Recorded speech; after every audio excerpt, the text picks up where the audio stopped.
big day for us here in Hong Kong. It is a public holiday, and it is the 25th anniversary of the SAR Establishment Day. Now, with that, we had President Xi Jinping in town, a 2-day visit, although I should point out that he didn't spend the night here. He went back to Shenzhen and then came back this morning. There was a flag-raising ceremony at 8 o'clock, and then at 10 o'clock, just a short while ago, we had the inauguration as well as a big speech by President Xi Jinping.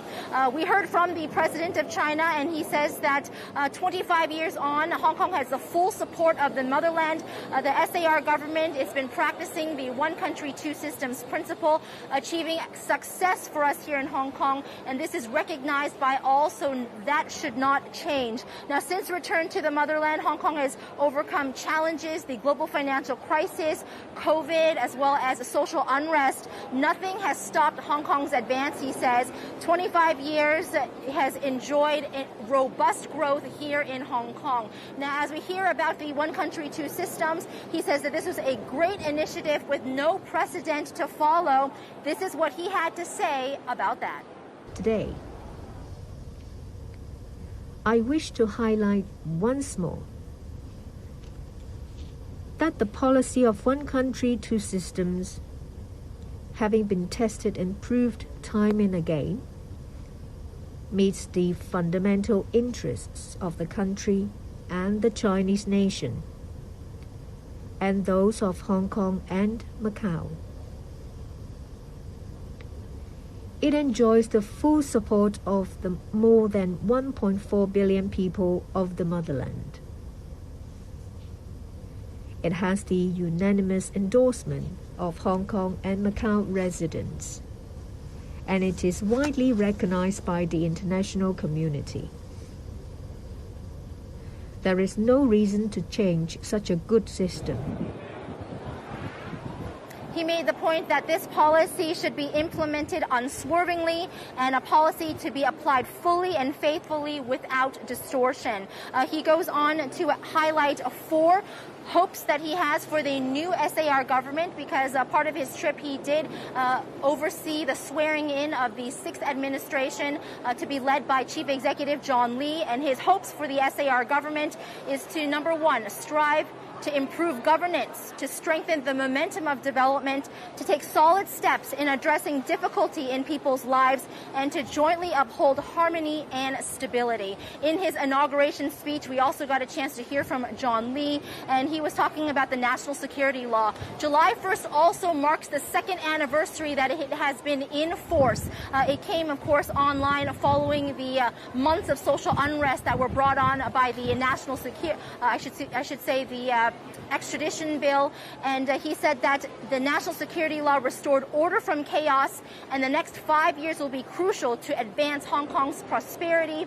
He has a pragmatic and can-do attitude and is result-oriented. He will also be mindful of public opinion on policy. But back to the national security law, this is what he had to say.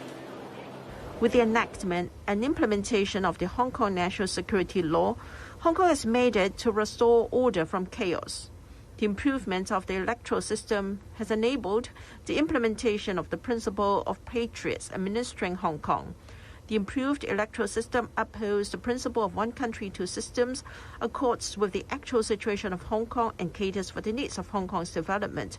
It is therefore imperative that we should cherish and uphold the system for a long time to come, and we should make good use of it to effect sound governance.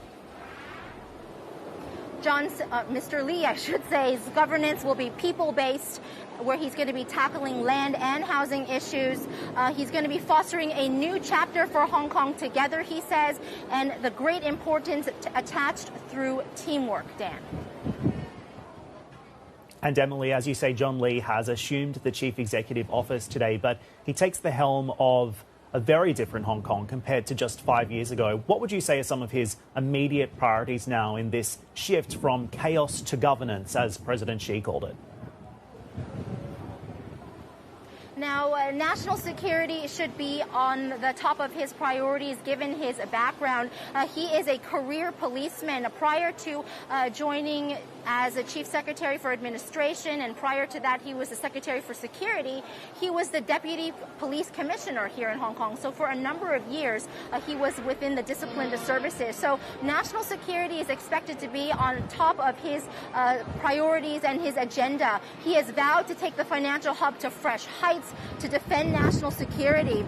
Now, he has said that some of the countries of bullies have tried to intimidate Hong Kong with sanctions, with plots of sabotage to national security, and that has failed. So he is more determined to defend national security. I should also point out within his new administration that there are a number of individuals that have the security background as well. The security secretary is the former police commissioner, Chris Tang.